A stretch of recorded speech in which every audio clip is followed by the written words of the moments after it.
सतत सुरू असलेल्या पावसामुळे आणि ढगाळ वातावरणामुळे शेतामध्ये गोगलगायीचा प्रादुर्भाव वेगाने वाढण्याची शक्यता निर्माण झाली आहे।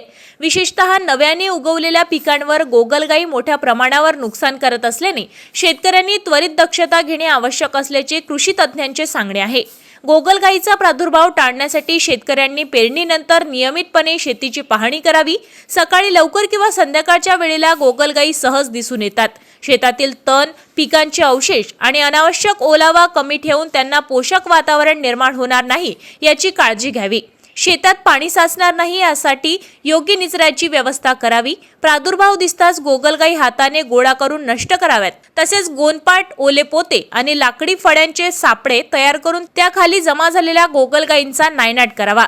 शेताच्या बांधावर किंवा कडेला स्वच्छता राखणे ही अत्यंत महत्त्वाचे आहे, कारण गोगलगायी दिवसा अशा ओलसर ठिकाणी लपून बसतात।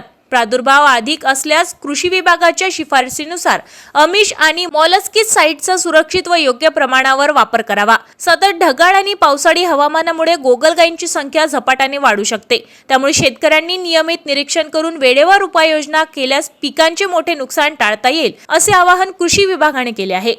आपल्या शहरातील ताज्या घडामोडी व बातम्या बघण्यासाठी नंबर 1 न्यूज चॅनल अमरावतीला सबस्क्राइब करा, लाईक करा आणि शेअर करा। संपर्क करा संपादक नितीन पाटील मुळे।